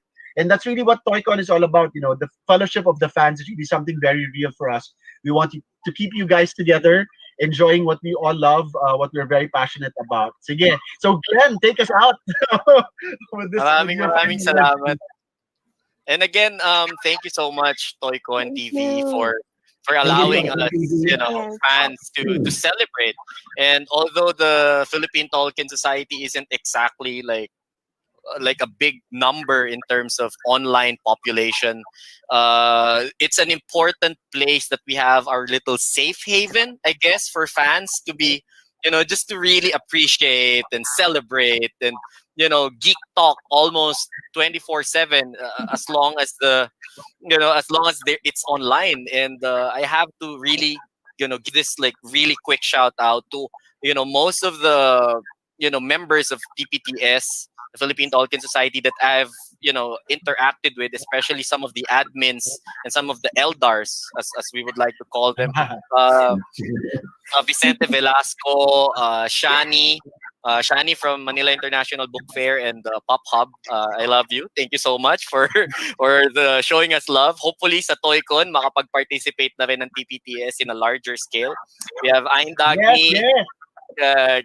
si Gab, Sunshine, Wherever she. Hector Santiano, of course, one of our founding members, Ian Rojas, and then there's also Jay Javier, Jack Swong, John Ray Jay. Arabe, and John Ray Arabe, Joey Rufino, Karen Christy Sumortin, obviously our beloved Karen Kunavitz, Crystal Roy, Meow, Neelix Baggins, he doesn't want to be identified online, Nina Reyes, Ronald Jeffrey Lim, Ronnie Bonikit, Tatsi, one of our admins as well, Tatsi Makabuwag, and Faye Ortiz. And on a personal note, I would like to give a special shout out to my wife, Christine Ann Tacordan, for letting me do this Aw. on a Saturday night. You should be Yay. doing this. And my kids, Yeah, my my wife kids, too. yeah, diba? And my kids, Dylan Rose Alexis, also known as Losiel, the daughter of Snow, and Dwayne Mark Rohan. Maraming salamat to all of the fans that watched today's episode. Again, maraming salamat, TOYCON TV. The best talaga kayo. Pagdating sa Nice. fans, you really know when to celebrate. You get to pick the best date. So Happy this is Hobbit the Week. tail end of Tolkien Week. Yeah. The same week of Yay. the Hobbit Day. Maraming salamat, TOYCON TV. Thank you. You're very welcome, and thank you guys for coming on. You guys enjoy the rest of Tolkien Week. You have another day to celebrate it. So do go out there, watch the Lord of the Rings marathon again, and bring out all of your Lord of the Rings merch. Enjoy this adventure. So thank you so much. Stay safe and stay healthy, everybody. We'll see you all again next week for another episode of TOYCON TV. Bye. TOYCON TV. Thank you. Thank you. Thank you. Woo! Thank you. Thank you. That's great.